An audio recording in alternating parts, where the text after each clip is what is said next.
Nesta monitoria, estudaremos a farmacologia dos eicosanoides, que são os derivados do ácido araquidônico.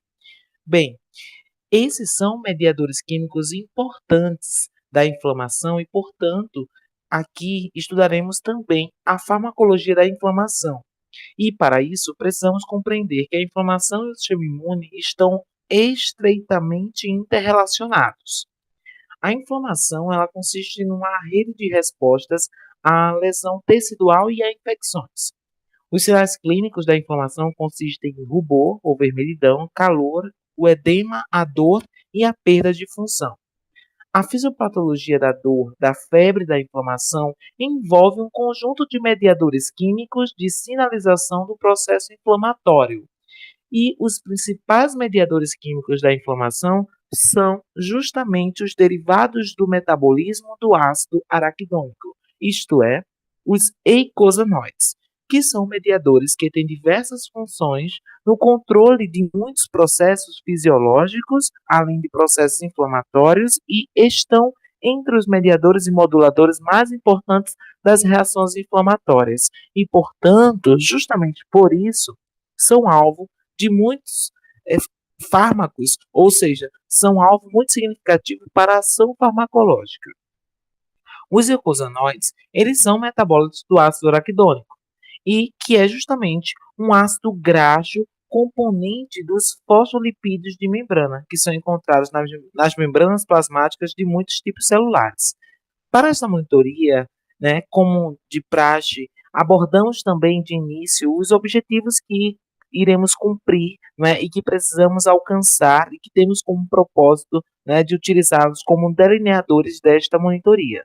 Primeiro, temos como objetivo entender a importância fisiológica dos eicosanoides na manutenção da homeostase dos vários sistemas, órgãos e tecidos. Bem, também temos como objetivo assimilar os mecanismos fisiopatológicos nos quais os prostanoides e os leucotrienos, que são eicosanoides derivados do ácido araquidônico, estão envolvidos. Além disso, temos como objetivo distinguir e comparar as diferentes propriedades fisiológicas e farmacológicas das prostaglandinas e de seus análogos sintéticos.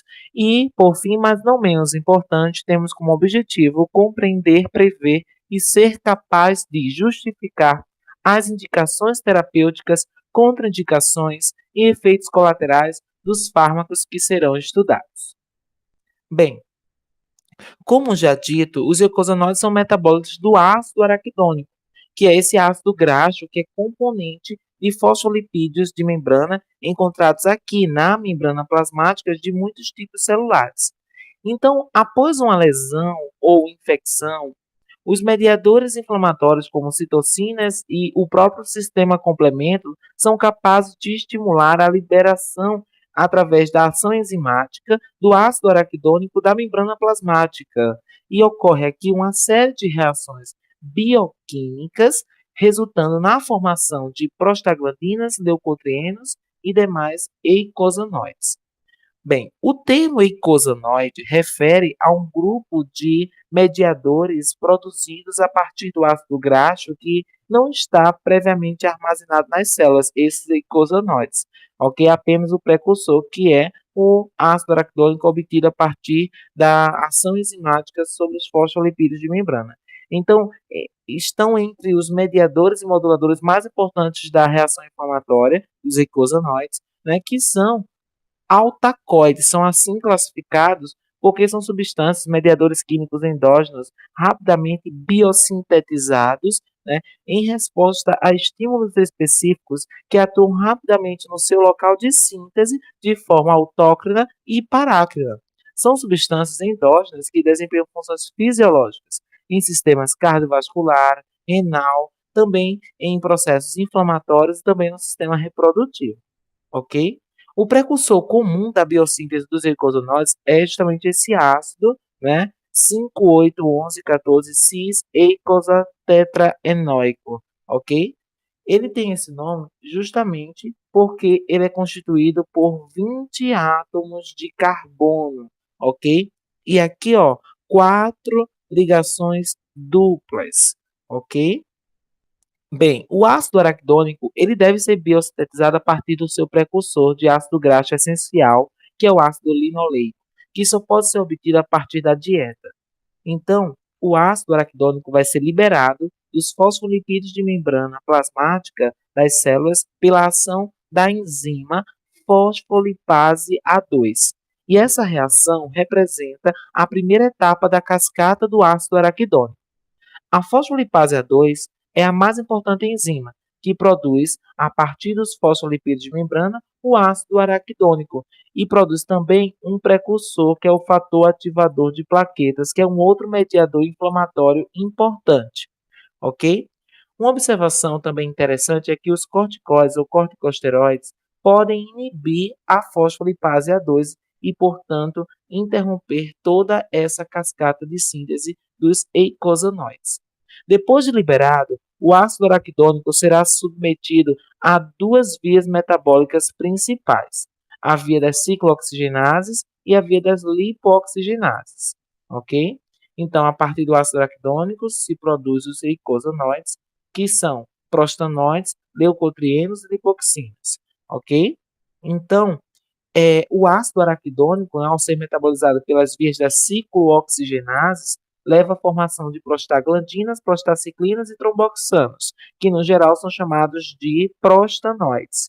A via das lipoxigenases leva à formação de leucotrienos e lipoxinas, ok? Que têm funções fisiológicas distintas, ok? Bem, antes de darmos continuidade, é importante, não é, abordarmos os efeitos dos prostanoides e suas propriedades farmacológicas.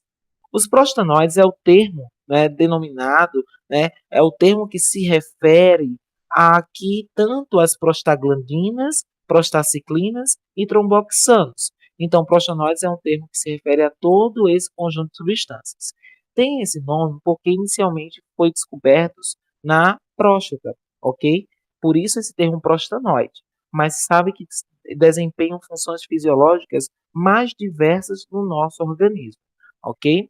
Bem, a biossíntese dos prostanoides vai depender da atividade das isoformas de COX-1 e COX-2, que são as ciclooxigenases, né? A via das ciclooxigenases é a via que produz esses prostanoides. Então, os prostanoides produzem efeitos os mais variados e numerosos nos sistemas biológicos, e esses mediadores químicos atuam por ativação de receptores específicos que estão presentes na superfície das células. Tais receptores estão acoplados à proteína G e dependem de segundos mensageiros para produzir sua resposta celular. Bem, vamos começar a falar primeiro da prostaglandina D2, a PGD2. Ela causa vasodilatação em muitos leitos vasculares e também provoca a inibição da agregação plaquetária.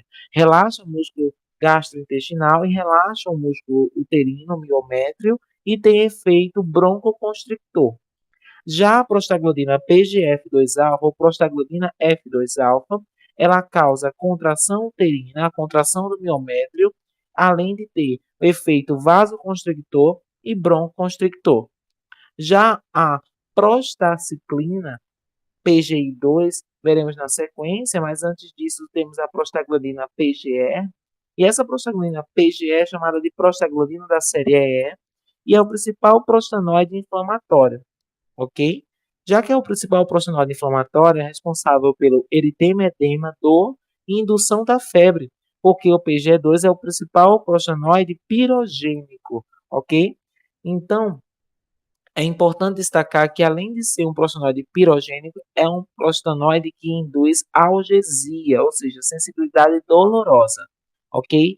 A prostaglandina PGE2 também é responsável por aumentar a permeabilidade vascular, aumentar o fluxo sanguíneo na região inflamada e, portanto, provocar o rubor, que é o eritema, a vermelhidão, ok? E no tecido renal, a prostaglandina PGE2 aumenta o fluxo sanguíneo renal, provocando vasodilatação da artéria aferente e inibe a reabsorção tubular de sódio, favorecendo assim a excreção de sódio e, portanto, a natriurese. A depender do receptor em que a prostaglandina da série E vai atuar, vai desempenhar diferentes funções. Então, em receptor EP1, a prostaglandina PGE provoca contração da musculatura lisa bronca e do trato gastrointestinal. Provoca, portanto, pela sua ação em receptor EP1, a broncoconstricção, contração do trato gastrointestinal e também produz a citoproteção gástrica, que é o estímulo à produção de muco citoprotetor que reveste o epitélio gástrico, protegendo contra a lesão do próprio ácido gástrico e protegendo também contra a lesão das pepsinas, do pepsinogênio. Em ação no receptor EP2, a prostaglandina da série E causa broncodilatação, vasodilatação. Além disso, a prostaglandina da série E, ao agir em receptor EP2, relaxa o músculo liso do trato gastrointestinal, ou seja, depender do receptor, ela vai ser responsável por mediar ações distintas. Já a PGE2, agindo em receptor EP3, ela causa a contração do músculo liso do intestino e a inibição da secreção ácida gástrica. Ok? Essa inibição da secreção ácida gástrica, né, tem um efeito de proteção desse epitélio da mucosa gástrica, ok? Além de estimular a secreção de muco, ok? Citoprotetor. Além disso, a prostaglandina PGE, sobretudo a PGE2, estimula a contração do miométrio, a contração uterina em mulheres grávidas que serão mais responsivas à ação das prostaglandinas, como também durante as cólicas menstruais. A ação da prostaglandina PGE, né, no miométrio é responsável pela contração da musculatura lisouterina durante as cólicas menstruais. Ok? Já o receptor EP4 ele causa efeitos semelhantes ao da estimulação de receptor EP2. Bem, seguindo aqui os prostanoides, temos ainda a prostaciclina, a PGI2. A prostaciclina PGI2 é um antagonista fisiológico do tromboxano A2. Ao antagonizar os efeitos do tromboxano A2, a PGI2 ela provoca vasodilatação, ou seja, diminui a resistência vascular periférica. É um vasodilatador derivado do endotélio e também, além disso, inibe a agregação plaquetária. Antagoniza, portanto, o efeito tromboxano A2. Evita a aterogênese e inibe a resposta de remodelagem de proliferação vascular, ok? De proliferação da musculatura lisa vascular. Impede essa remodelação, que aumentaria a espessura de parede do vaso sanguíneo e, além disso, a PGI2 também tem um efeito hiperalgésico, induz a algesia, sensibilidade dolorosa. E também, assim como a PGE2 e prostaglandinas da série E, a PGI2, que é a prostaciclina, também possui atividade citoprotetora da mucosa gástrica, ou seja, também protege essa mucosa gástrica contra ulcerações, contra lesões do próprio suco gástrico, do próprio ácido clorídrico e da pepsina, ou pepsinogênio, ok? Também aumenta a permeabilidade vascular durante processos inflamatórios, ok? Bem, a PGI2 também aumenta a liberação de renina a nível renal, ok? Já o tromboxano A2 é um vasoconstrictor e ativador da agregação plaquetária. O tromboxano A2 induz a proliferação, a mitogênese das células musculares lisas dos vasos sanguíneos e, portanto, induz uma remodelação vascular e, além disso, favorece a aterogênese, a formação de placas de ateroma. Além de vasoconstritor potente e de indutor da agregação plaquetária, formação de coágulos de plaquetas, além disso, o tromboxano A2 tem o efeito de provocar broncoconstricção. O tromboxano A2 também é broncoconstrictor. Recapitulando a síntese de eicosanoides, os eicosanoides eles são obtidos a partir do ácido araquidônico, que o ácido araquidônico, por sua vez, é obtido a partir da ação enzimática da fosfolipase A2 agindo nos fosfolipídios de membrana, que ao liberar o ácido araquidônico, ele vai ser submetido a diferentes vias. A via das lipoxigenases e a via das ciclooxigenases. Bem, a via das lipoxigenases vai produzir os leucotrienos e as lipoxinas, enquanto que a via das ciclooxigenases, que são a via das COXes, como são também chamadas, COX-1 e COX-2, produz os prostanoides. Prostanoides são prostaglandinas, prostaciclinas e os tromboxanos, ok? Bem, esses prostaglandinas, né, esses prostanoides, de um modo geral, têm algumas funções que vale também reforçar. A prostaciclina PGI2 tem uma ação vasodilatadora, é um vasodilatador derivado do endotélio vascular. Também tem um efeito hiperalgésico, interrompe, inibe a agregação plaquetária.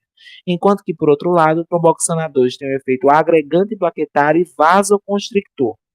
A PGF2-alfa, né, a prostaglandina PGF2-alfa, tem um efeito broncoconstrictor e também induz a contração miometrial, ou seja, a contração do miométrio, as contrações uterinas.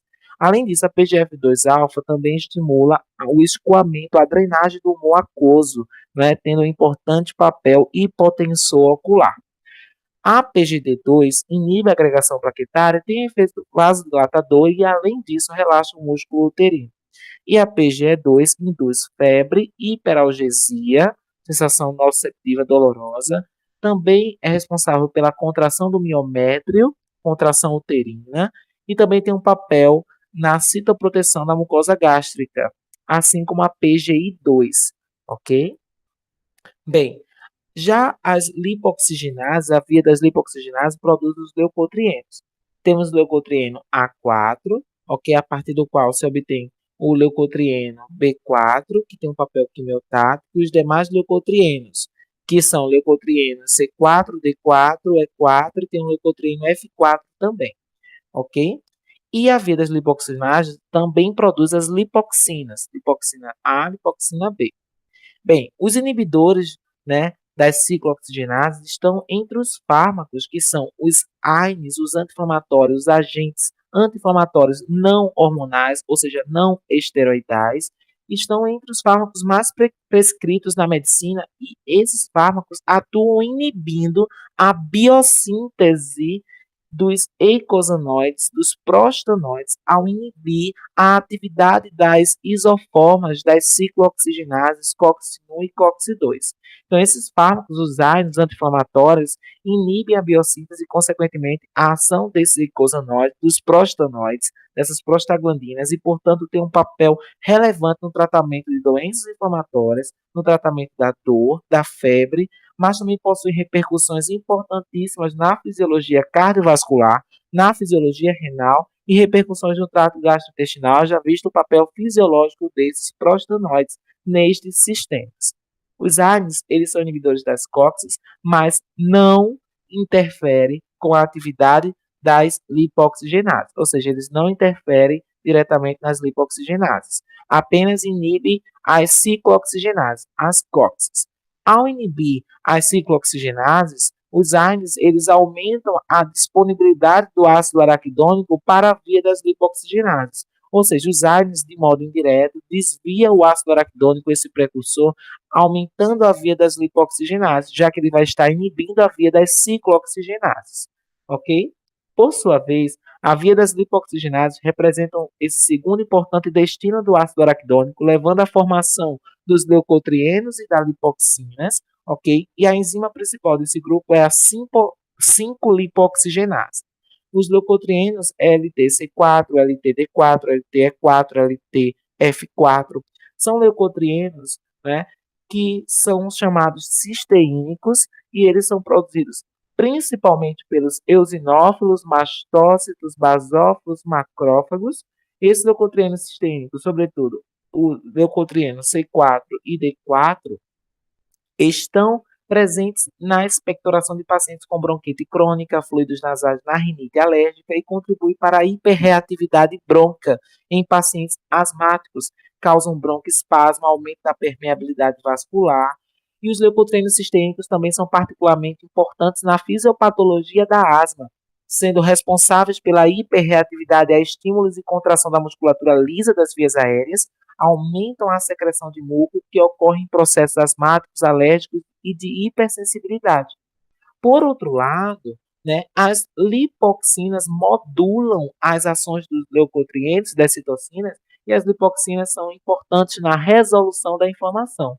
As lipoxinas atuam como reguladores negativos da ação dos leucotrienos e também inibe a quimiotaxia, a adesão e migração dos neutrófilos através do endotélio e inibe o recrutamento de eosinófilos.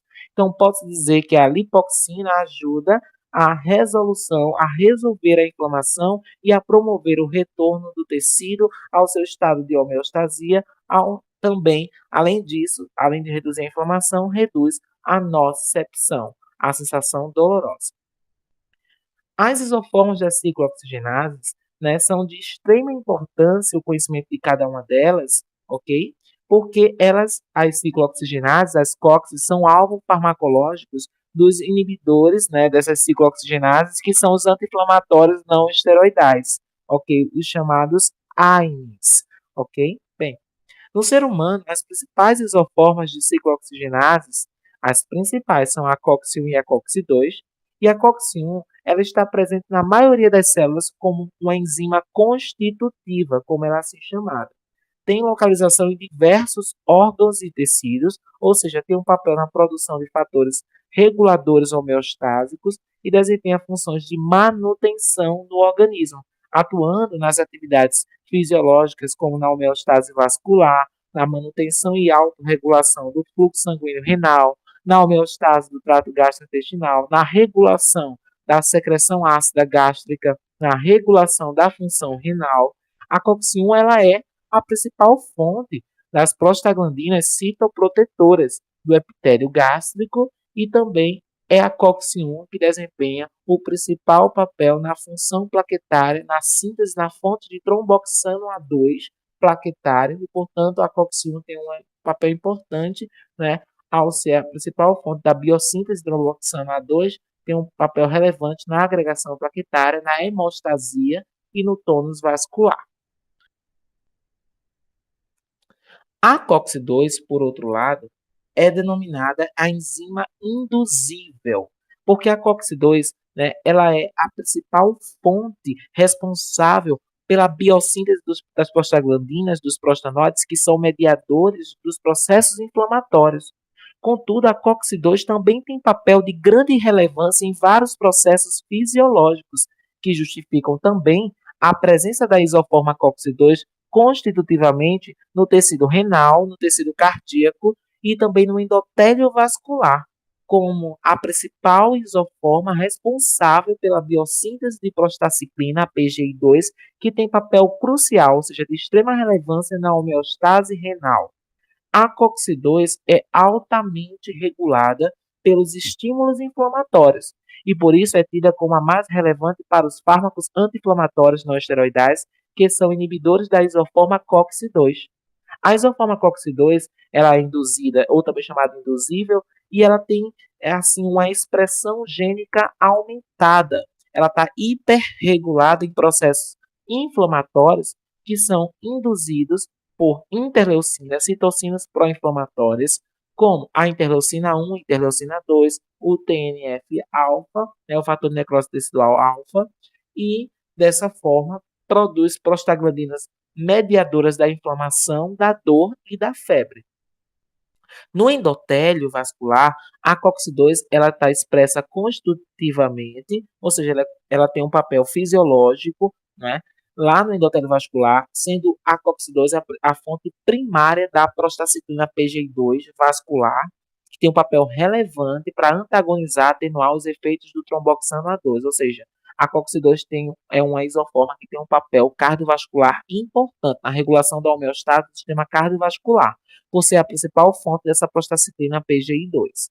No tecido renal, a COX-2 tem papel importante na manutenção da função renal, de forma constitutiva, de forma fisiológica, na regulação da perfusão sanguínea renal e também na tromboresistência endotelial e na manutenção da função renal através, né, da promoção da filtração glomerular pela regulação do fluxo sanguíneo renal na arteríola aferente. Já a COX-3, ela é uma isoforma que está expressa principalmente no sistema nervoso central e está presente em processos, né, como a febre e a dor.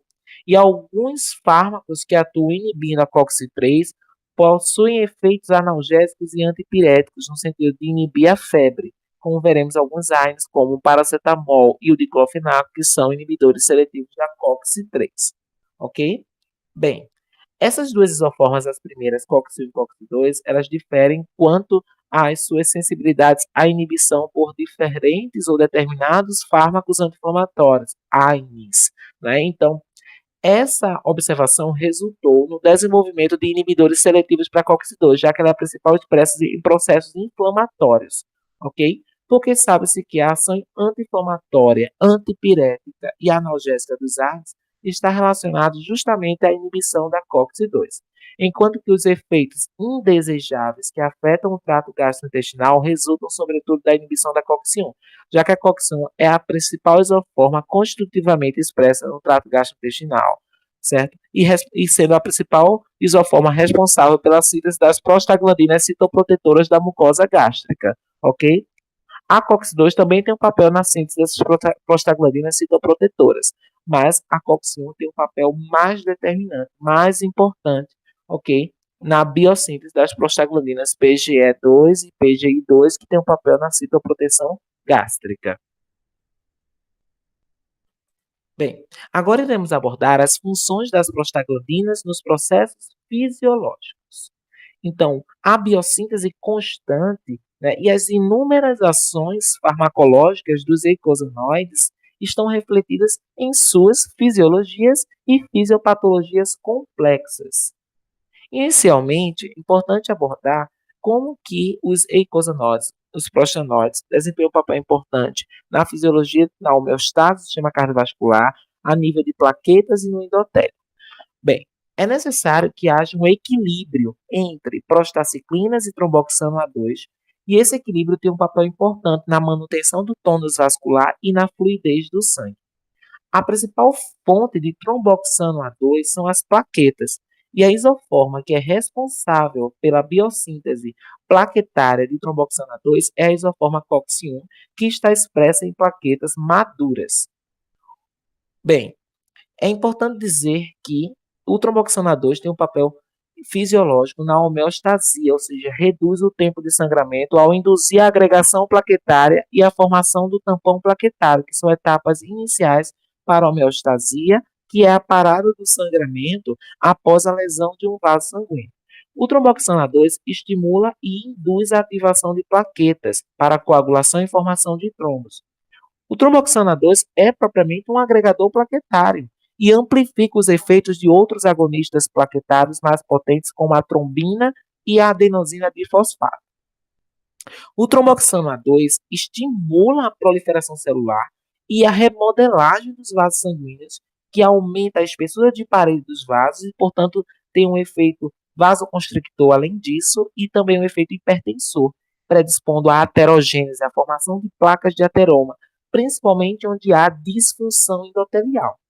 Diante disso, um desequilíbrio que envolva uma maior síntese e, consequentemente, a exacerbação dos efeitos cardiovasculares do tromboxano A2 são deletérios e precisam ser antagonizados, atenuados pela atividade da prostaciclina PGI2 endotelial. Assim sendo, enquanto que o tromboxano A2 é vasoconstrictor potente e atua como um mitógeno, um estímulo à proliferação celular das células musculares lisas dos vasos sanguíneos, também aumenta o estado de coagulabilidade do sangue, predispondo à formação de trombos. Por outro lado, a prostaciclina PGI2, né, e a prostaglandina da série E, PGE2, produzem vasodilatação, aumentando o AMP cíclico e reduzindo o cálcio intracelular na musculatura lisa dos vasos. A PGI2 ela tem um efeito antiagregante plaquetário, inibe a proliferação de células musculares lisas dos vasos, ou seja, antagoniza todos os efeitos do tromboxano A2. A prostaciclina vascular é amplamente sintetizada pelas células endoteliais e pelo músculo liso, especialmente pela atividade da isoforma COX-2, muito expressa no endotélio vascular, ok? Atualmente, existem robustas evidências convincentes de que os inibidores seletivos da COX-2 acarretam vários riscos cardiovasculares, como infarto do miocárdio, acidente vascular encefálico, hipertensão arterial sistêmica, insuficiência cardíaca congestiva.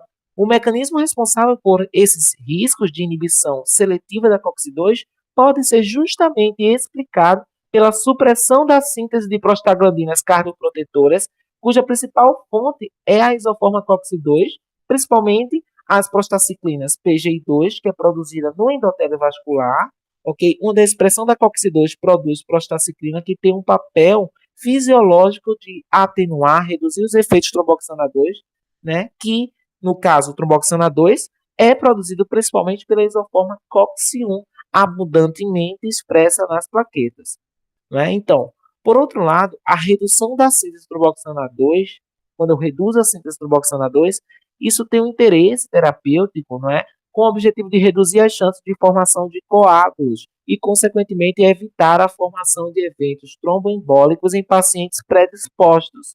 Nesse sentido, o ácido acetilsalicílico AS, a aspirina, é utilizado em doses baixas com profilaxia secundária do infarto agudo do miocárdio e como profilaxia, ou seja, prevenção de novos acidentes vasculares encefálicos isquêmicos, tanto prevenção secundária quanto prevenção primária, haja vista que em baixas doses a aspirina ou ácido acetilsalicílico inibe preferencialmente a atividade da isoforma COX-1 de forma irreversível e, consequentemente, assim, inibe a síntese do tromboxana 2, reduzindo os níveis desse tromboxana 2 e, consequentemente, diminuindo as chances de haver coagulação e formação de trombos que pode obstruir um vaso e provocar um acidente vascular encefálico isquêmico.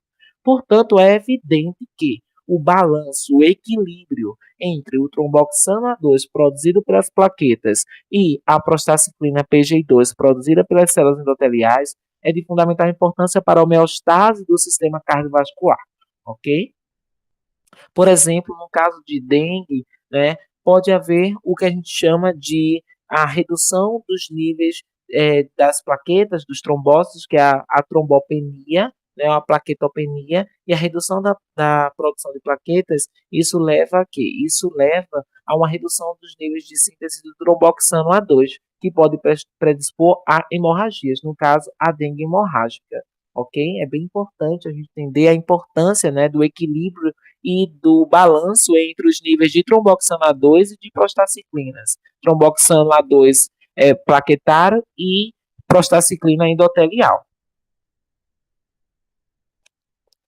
Bem, em relação ao tônus vascular, é importante destacar que o tromboxana 2 tem um efeito vasoconstrictor, ok? Então, o principal metabólito araquidonato, por outro lado, liberado no endotélio vascular e produzido pela isoforma COX-2 e que é expresso nas células endoteliais, é a prostaciclina, a PGI2. Então, a produção e liberação de PGI2 são reguladas pelo estresse de cisalhamento. O que acontece é que quando há um atrito, né, na superfície do endotélio, isso também é um estímulo à liberação de prostaciclina para haver o quê? Uma vasodilatação e diminuir esse estresse de cisalhamento, ok? Lá no endotélio.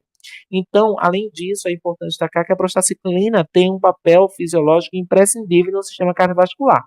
Basta saber que a inibição da atividade da prostaciclina e de seus receptores, como por exemplo o uso de inibidores da COX-2, isso aumenta a proliferação, a remodelação vascular, aumentando a espessura da parede dos vasos, favorece a formação de placas de ateroma, a aterogênese, e também facilita uma hipertensão arterial. Dessa forma, pode-se perceber o quão prejudicial e deletéria é a falta ou a ausência de prostaciclina PGI2, ok? A PGI2 reduz resistência vascular periférica, também reduz a resistência vascular no território pulmonar e também reduz a resistência vascular coronariana, por conta do efeito vasodilatador nesses territórios. Além disso, a prostaglandina PGD2 e PGE2 também têm efeito vasodilatador junto com a prostaciclina PGI2. No coração, bem, o tromboxana 2 ele contribui para um estresse oxidativo, porque ele aumenta a apoptose e a fibrose dos cardiomiócitos, dos miócitos cardíacos. Por outro lado, a PGI2 e a PGE2 protegem o coração contra danos oxidativos, contra lesão de reperfusão e isquemia miocárdica.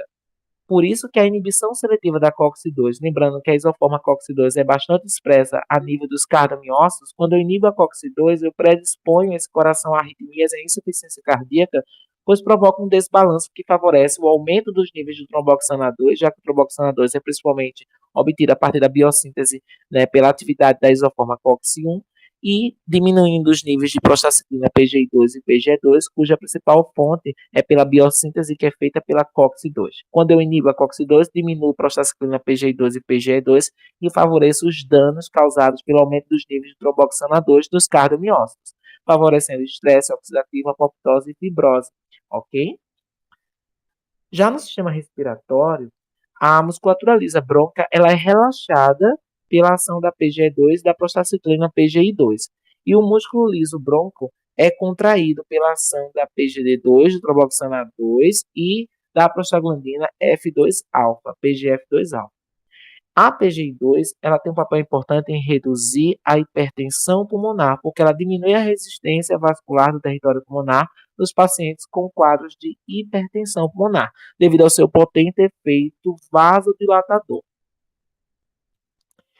O ducto arterial também tem um envolvimento fisiológico importante pela ação dos prostanóides, das prostaglandinas. A PGE2, a prostaglandina E da série 2, né, a PGE2, ela é derivada da COX-2 e quando ela atua em receptor EP4, ela mantém o canal arterioso, ou canal arterial, ou ducto arterioso aberto lá no feto até o nascimento.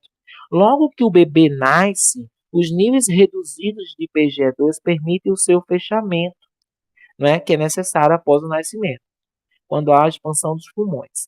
Por isso, os AINES, os anti-inflamatórios não esteroidais, ao serem utilizados por gestante, inibe a atividade da isoforma COX-2 e diminui os níveis de prostaglandina PGE2 ainda no feto. Com isso, induz o fechamento precoce do canal arterioso, do ducto arterioso, ainda no feto. E isso predispõe o feto a uma hipertensão pulmonar, ok?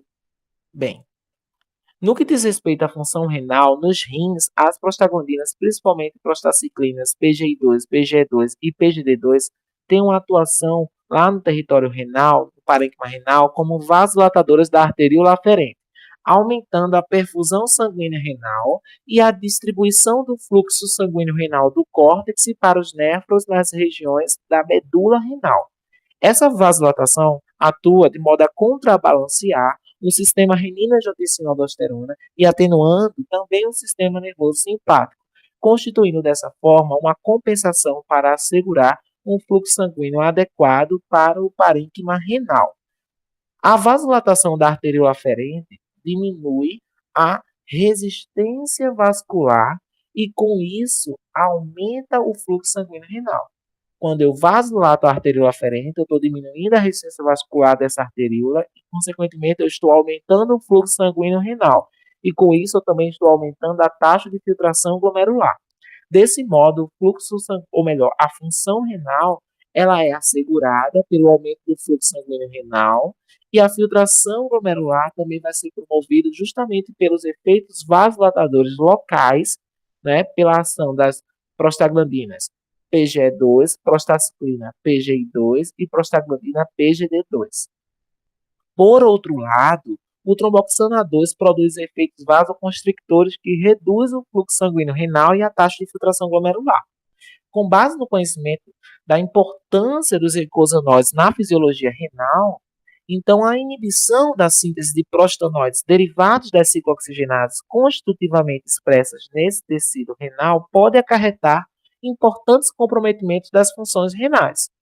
Com isso, eu me refiro ao uso de AINES, dos anti-inflamatórios não esteroidais, que inibem as isoformas COX-1 e COX-2 e, desse modo, reduz os níveis de prostaglandinas renais, resultando na inibição desse mecanismo vasodilatador, podendo resultar em vasoconstricção e isquemia medular, porque vai predominar o efeito do sistema renina-angiotensina-aldosterona e do sistema nervoso simpático, que tem efeito vasoconstrictor no tecido renal, já que eu não tenho um mecanismo vasodilatador das prostaglandinas, porque eu estou inibindo a COX-1 e COX-2, que é a principal fonte de biossíntese dessas prostaglandinas vasodilatadoras, ok?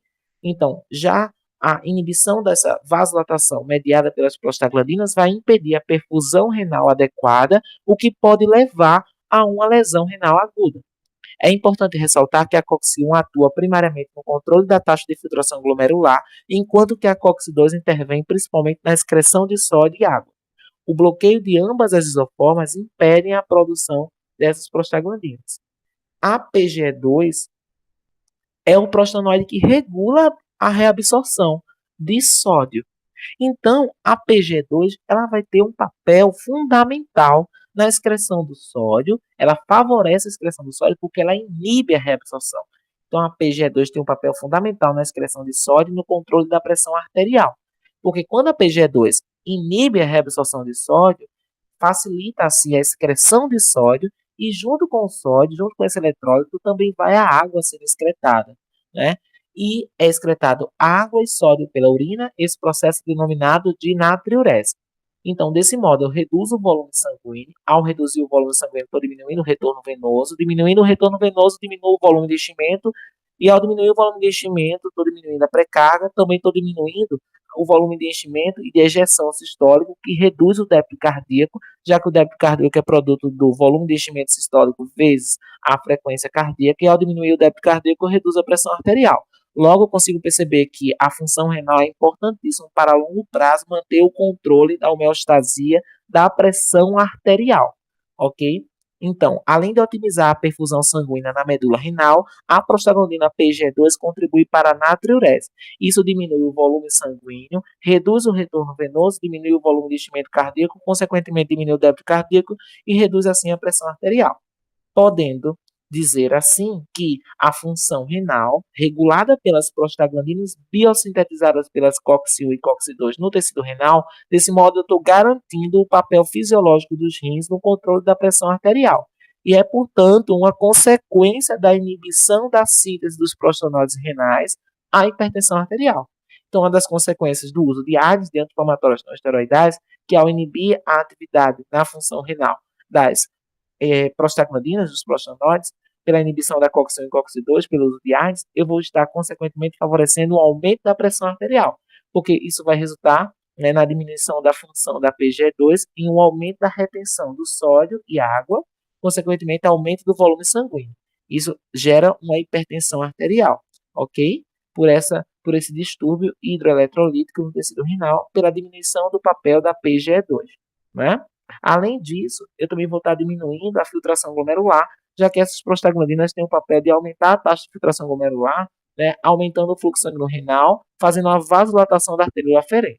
Então, toda essa seria uma repercussão da inibição da COX-2 na função renal. Né, um quadro de hipertensão arterial, diminuição da perfusão sanguínea renal, com repercussão em lesão aguda, insuficiência renal, tudo associado a um quadro de isquemia, né, e a um distúrbio hidroeletrolítico dessa homeostase da excreção do sódio, que é promovida pela PGE2.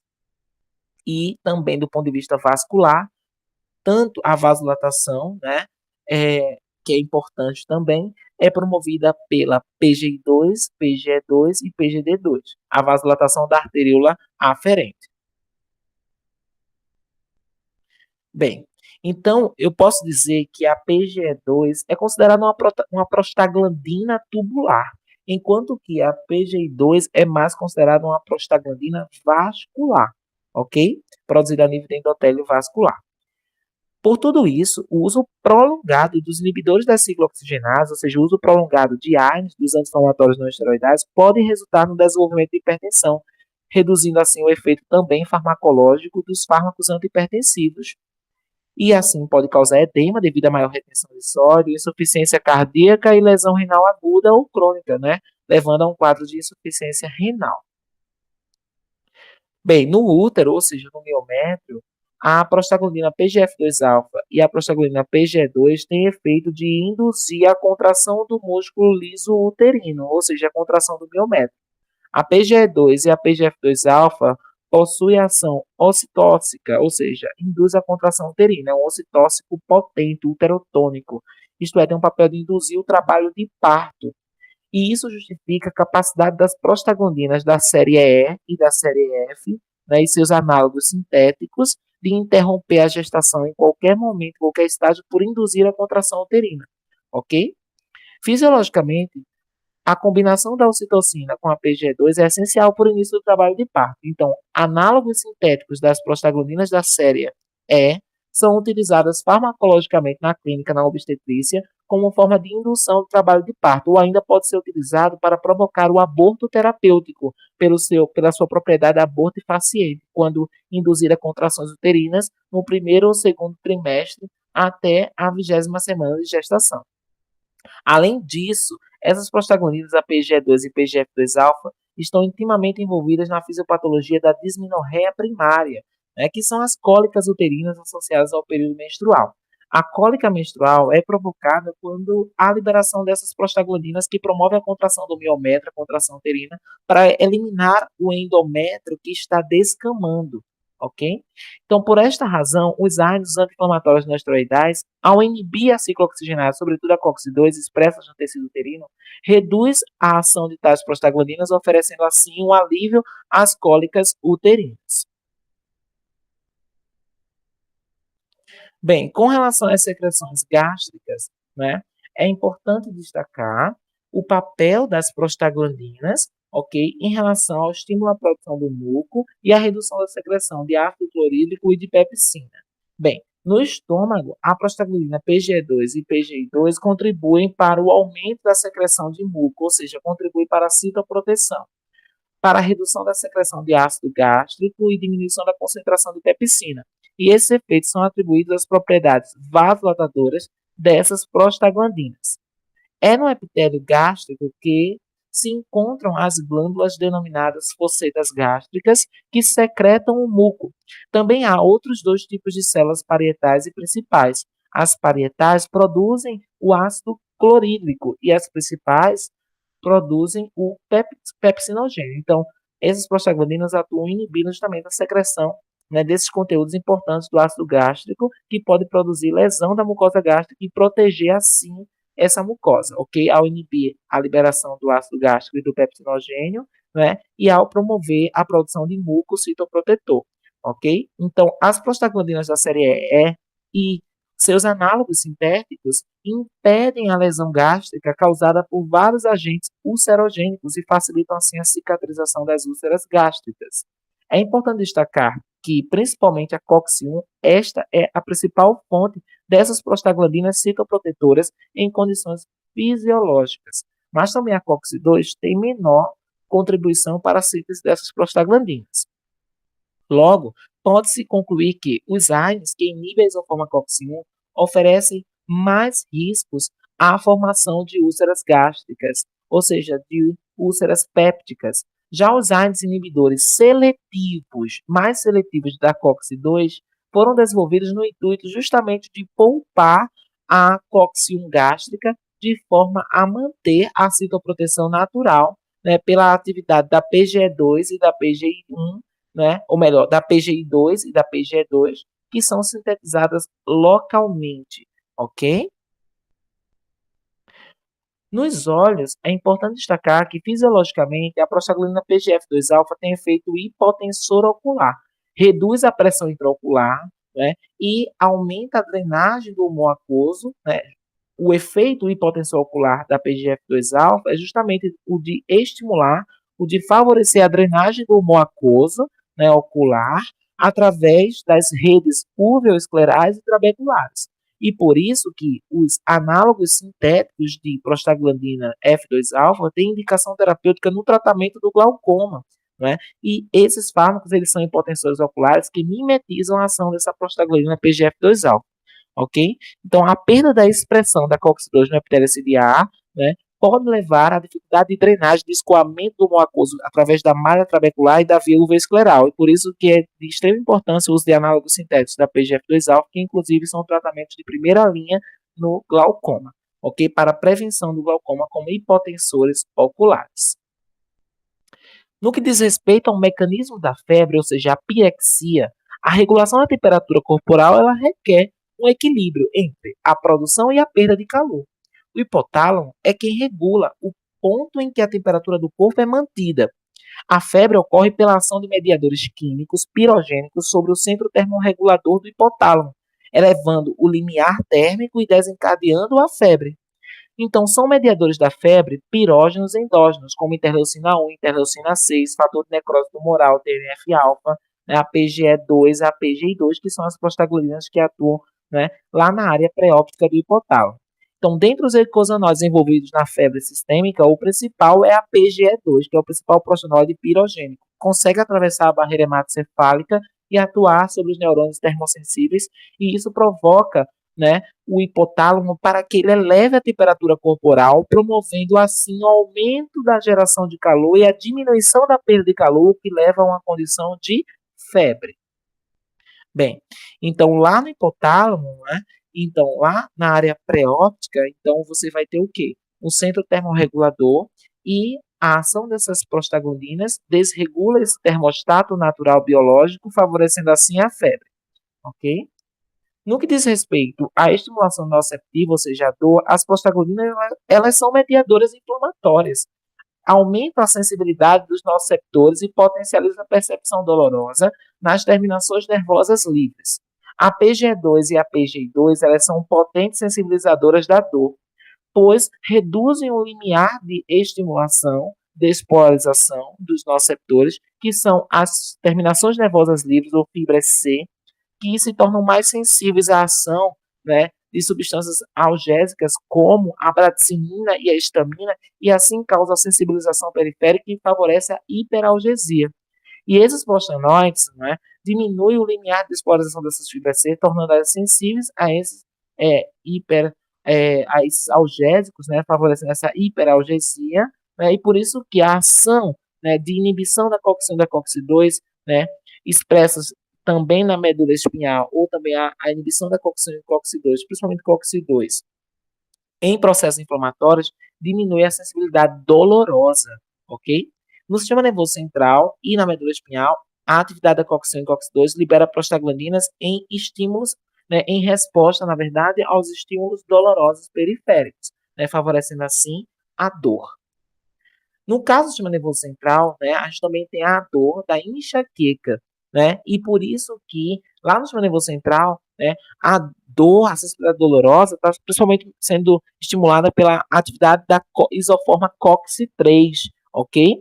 E a inibição da biossíntese de prostaglandinas por meio do bloqueio da COX-3 no sistema nervoso central consiste justamente no efeito analgésico e antipirético de alguns AINES, como é o caso do paracetamol e da dipirona.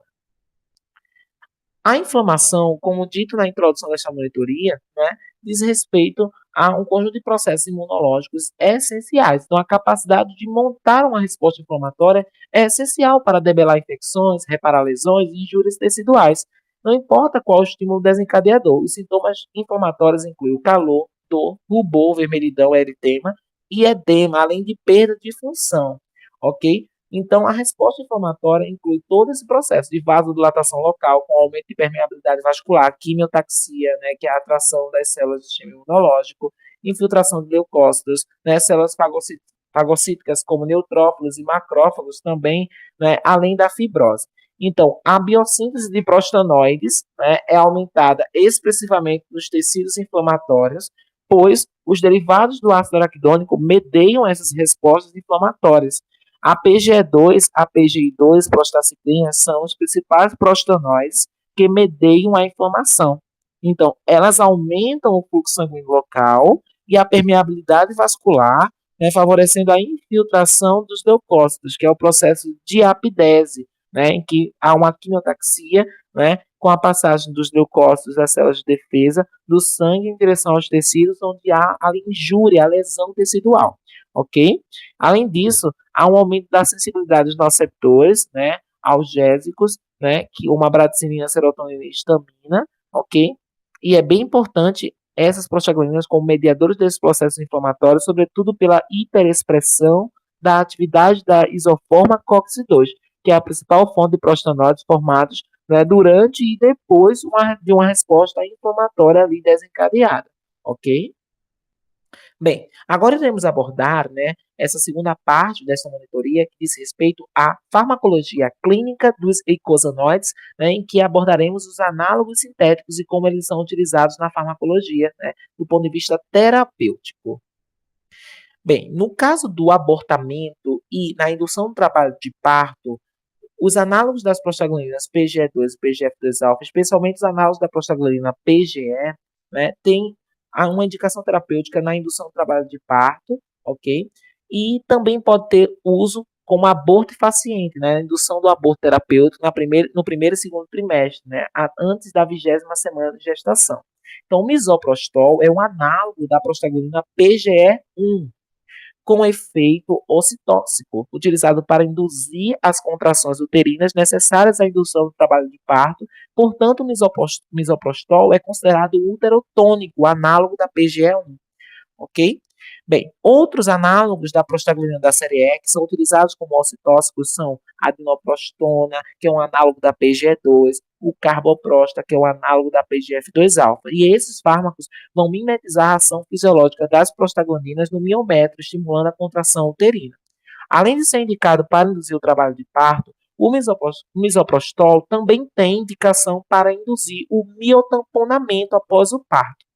Bem, o miotamponamento consiste na contração potente da musculatura uterina, de modo a tamponar, fechar, colapsar as artérias espiraladas, que são os vasos sanguíneos que irrigam a placenta, de modo a prevenir a hemorragia pós-parto, cuja principal causa é a perda do tônus uterino, que é a atonia uterina. Então, a gente vai utilizar o uterotônico, a exemplo do misoprostol, para fazer esse miotamponamento e parar o sangramento, ok?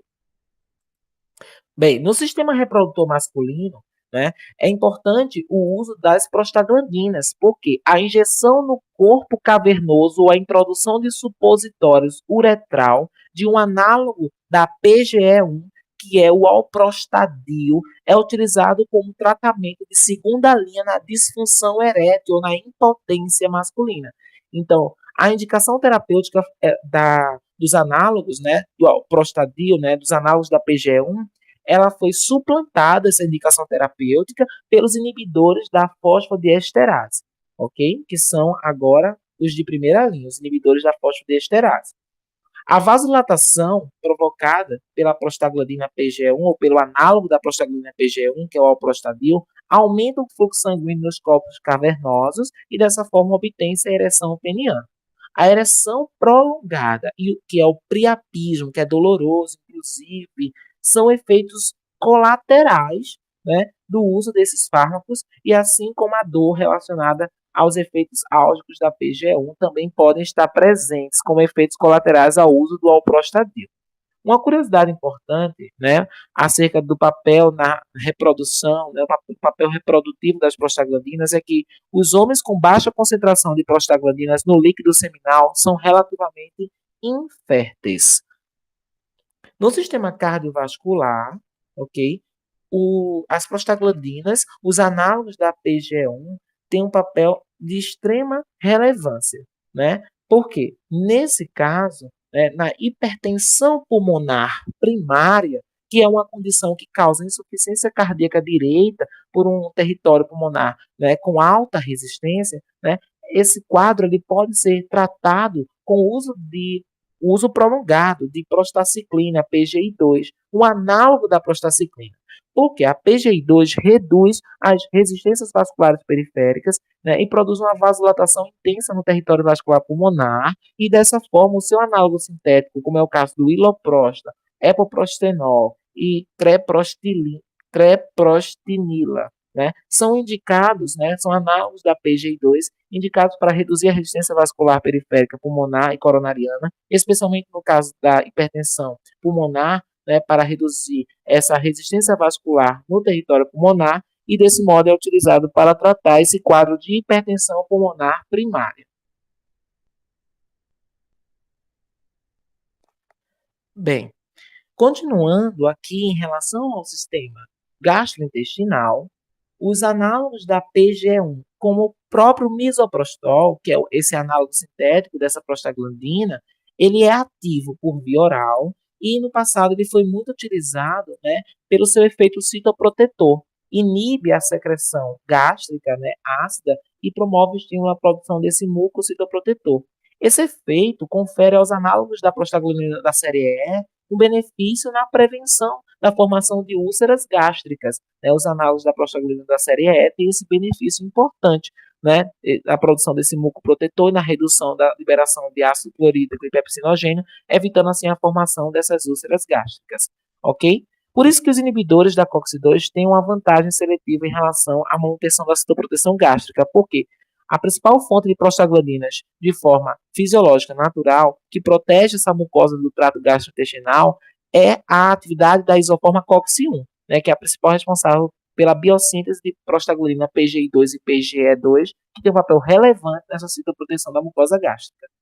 O misoprostol, ele hoje em dia não é utilizado, tem pouca utilização clínica para esta aplicação, ok? Especificamente, né? E se deve justamente aos seus efeitos abortíferos, ok? Por isso que é de comercialização muito restrita, apenas aos centros obstétricos e maternidade, né? Além de o misoprostol causar alguns efeitos colaterais importantes, como a dor abdominal e a diarreia ocasional, ok? Tem uso bastante restrito, no caso, para a obstetrícia, como indutor do trabalho de parto, ok? No glaucoma, né, os análogos da PGF2-alfa têm uma aplicação clínica de extrema relevância. Então, temos aqui o latanoprosta, o bimatoprosta, o travoprosta, que são análogos sintéticos estáveis da PGF2-alfa, que são utilizados para reduzir a pressão intraocular e dessa forma vai mimetizar os efeitos na drenagem do escoamento do humor aquoso feito por essa prostaglandina PGF2-alfa. Então, o aumento da pressão intraocular é um fator importantíssimo para se desenvolver o glaucoma. Então, a redução dessa pressão intraocular por via farmacológica é o tratamento de primeira linha. Então, os análogos da PGF2-alfa são os fármacos de primeira linha com base na sua eficácia e na redução da pressão intraocular e com poucos efeitos colaterais. Esses fármacos, eles atuam aumentando a atividade das metaloproteinases, que promovem uma modificação na matriz extracelular, promovendo a maior drenagem, um maior escoamento do humor aquoso através da via uveoscleral e da via trabecular, ok? Então, desse modo, a aumentar, aliás, essa drenagem do humor aquoso, né, diminui essa pressão intraocular e, portanto, tem indicação terapêutica no tratamento do glaucoma, né, como hipotensores oculares, como fármacos antiglaucomatosos, ok? Isso em relação aos análogos da PGF2-alfa. Em relação às funções dos leucotrienos, esses que são mediadores químicos importantes de processos inflamatórios, né, cumpre destacar, não é, a sua relevância farmacológica.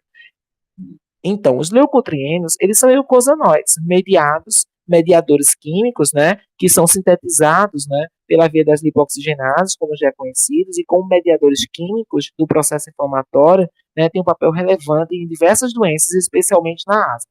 Esses leucotrienos, eles atuam em receptores cisteínicos, né, em células das vias respiratórias. E o leucotrieno do tipo B4 é um potente agente quimiotático para a atração dos neutrófilos e macrófagos.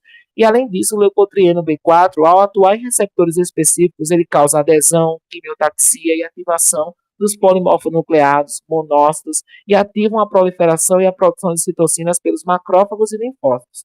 Então, esse leucotrieno B4, ele é um mediador importante em todos os tipos de inflamação. Os leucotrienos cisteínicos são particularmente importantes na asma, ok? Então, no sistema respiratório, os leucotrienos cisteínicos LTC4, o leucotrieno D4, E4 e F4, eles têm um efeito espasmógeno potente que provoca, assim, contração do músculo liso brônquio. Então, os leucotrienos cisteínicos, em especial o LTC4 e o leucotrieno D4, são compostos broncoconstrictores extremamente potentes, sendo 1000 vezes mais potentes do que a histamina como broncoconstrictor.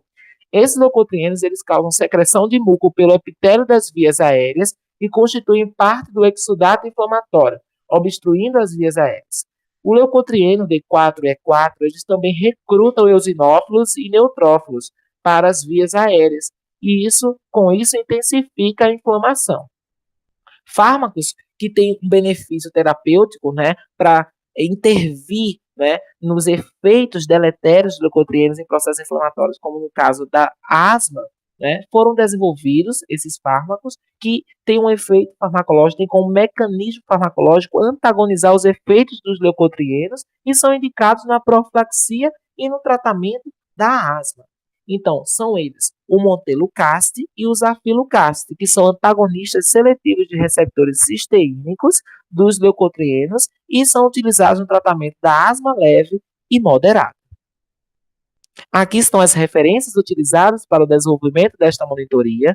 Todas elas são referências bibliográficas que estão à disposição para o aprofundamento, ok? E muito obrigado, excelentes estudos.